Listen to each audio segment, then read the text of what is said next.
হাসিনা পেলে গেছে নদীর কাছে নদীর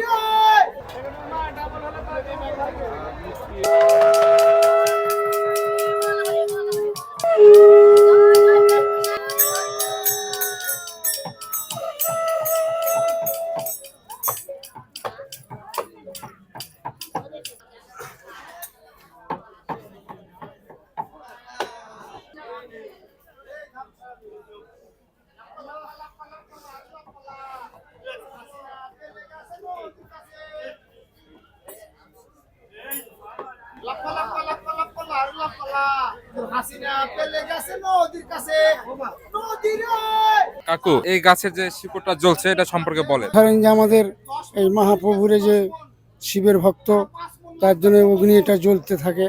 এটা ধরেন যে 15 দিন ধরে জ্বলবে। আমাদের গরিব যত সাধুগণ আছে সবাই দূরে দূরের ভারত, বাংলাদেশ সবটি আমরা জড়ো হয়ে এই অনুষ্ঠানটা আমরা করি।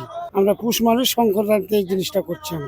আমরা বহুত দূরকে সাধু আছি। আমাদের বাপ দাদা 14 পিঢ়ি করে শেষ হয়ে গেল, এখনো পর্যন্ত তারা মরে গেল করে তার ছেলে পেরে তারপরে আমরা সব সাধু ভক্ত যত আছি সবাই আমরা এখানে এসে 15 দিন ভরে এই তপস্যা করি। আমরা বহুত ভারতের আছে এই কীর্তন যে কোনো প্রতিমা, যে কোনো দেবতা এখানে সবটি আছে। দুনিয়ায় আমরা সাধু বহুত দূরকার সাধু আছি। ভারত, চিটাগাং, খুলনা, বরিশাল এগুলো সবারই আমরা সাধু আছি দূরে দূরে। এখানে আমরা প্রতি বছর আমরা এই অনুষ্ঠানটা করি। কোটি কোটি দর্শক দেশ বিদেশ থেকে এখানে দোকান আসে, মানুষজন আসে, তারা দর্শনকারী আসে। ঠাকুর প্রেম গোসাই, ভূতনাথ বাবা, এই উপলক্ষে আমাদের এই মেলাটায় প্রতি বছর পৌষের সংক্রান্তি আমরা এই মেলাটা লাগাই থাকি কমিটি সভাপতি নিয়ে। এই তো বাবু আমাদের বক্তব্য।